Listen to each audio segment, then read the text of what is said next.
Hi, welcome to my channel Bhavani teacher. ఈరోజు నేను టిఫిన్కి ఏం చేస్తున్నానంటే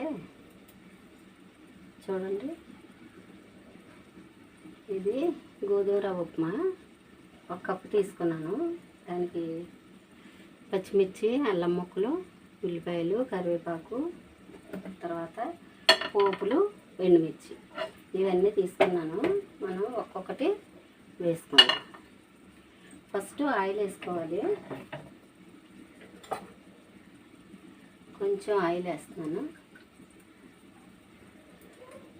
దీనికి ఆయిల్ ఎక్కువ పట్టదు, ఎందుకంటే అది కొంచెం ఆయిల్ వేసినా సరే చాలా టేస్టీగా ఉంటుంది కాబట్టి మనం తక్కువ ఆయిల్ వేసుకొని చేసుకోవచ్చు.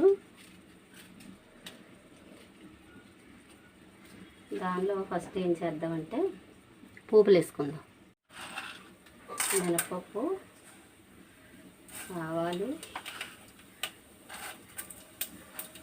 జీలకర్ర వేసిన తర్వాత నేను పోపు అంతా కూడా మీరు చూస్తున్నారా, ఇది ఇలాగా సిమ్లో వేస్తున్నాను అన్నమాట.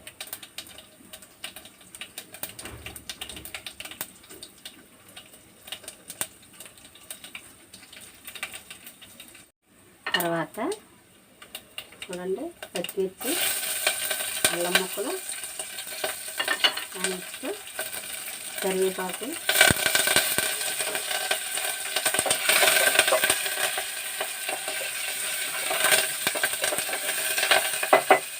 లాస్ట్న ఉల్లిపాయలు వేస్తాను.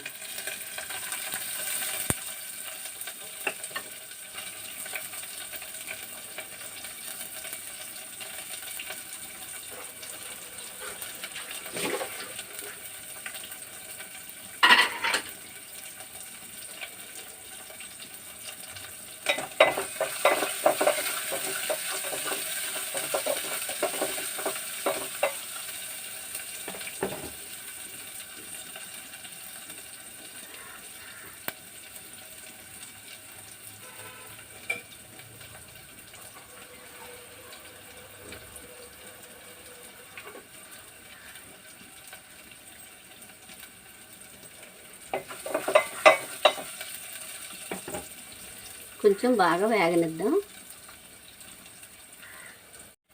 ఇప్పుడు ఈ కప్పు 2 కప్పులు అయితే ఈ గ్లాస్ వాటర్ అనమాట. అందుకు నేను ఏం చేస్తున్నానంటే దీనికి 1 కప్పు రవ్వకి 3 కప్పులు వాటర్ వేసుకోవాలి. కాబట్టి నేను ఈ గ్లాస్తోనేమో 1 గ్లాసు అంటే 2 కప్పులు.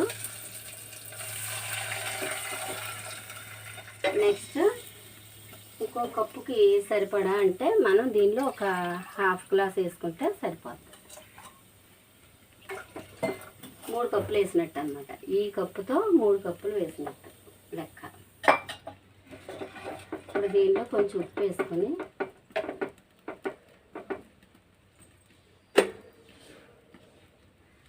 ఎంత ఉప్పు వేసుకుందాం. దీనికి ఉప్పు సరిపడానే ఉండాలి, తక్కువైతే రుచిగా ఉండదు. చాలా టేస్ట్గా ఉంటుంది.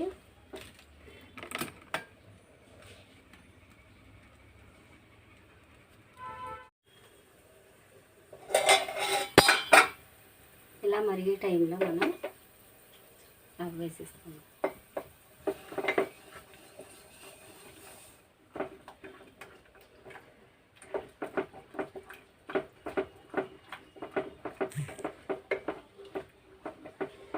మనం వాటర్ 1కి 3 వేసుకోవాలి. అప్పుడే పర్ఫెక్ట్గా ఉడికి చక్కగా ఎక్కడ పలుకు లేకుండా ఉంటుంది అన్నమాట.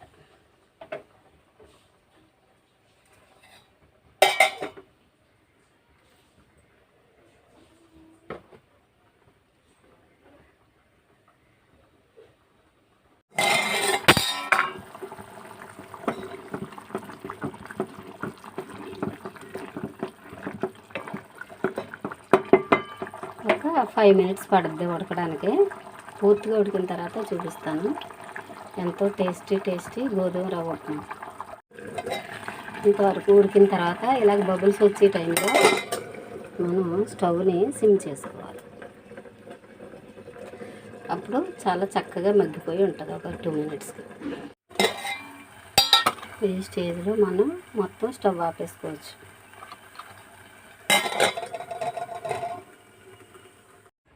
ఈ ఎర్ర గోధుమ రవ్వ ఉప్మా చాలా టేస్టీగా ఉంటుంది. కొంతమందికి దీని కాంబినేషన్ పెరుగు నచ్చుతుంది, కొంతమందికి షుగర్ నచ్చుతుంది. కాబట్టి మనం ఎలా పెడితే ఎవరికి ఏది నచ్చుతుందో దాంతో తీసుకుంటారు. ఓకేనా, బాయ్.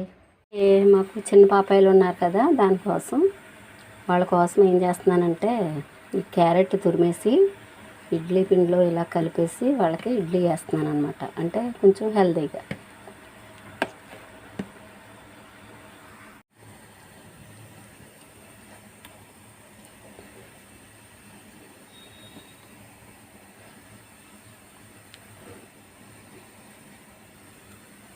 ఇలా వేస్తే వాళ్ళకి అంటే క్యారెట్ చాలా మంచిది కదా, ఏ విటమిన్ ఎక్కువ ఉంటుంది కాబట్టి మనం ఇలాగ పిల్లలకి వేయచ్చు. చూసారా, ఇలాగా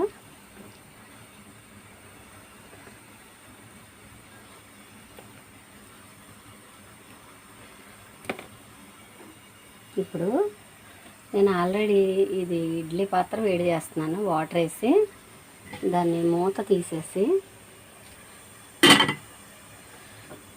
మనం దీన్ని చూడండి ఇలా మరుగుతున్న పాత్రలో ఇలా పెట్టేస్తే టేస్టీ ఇడ్లీ రెడీ అవుతుంది. మళ్ళీ ఇంకొక అర కూడా వేస్తాను అనమాట. ఇప్పుడు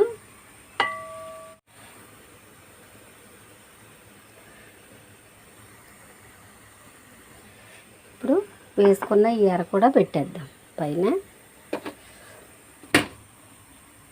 ఇప్పుడు మూత పెట్టేద్దాం.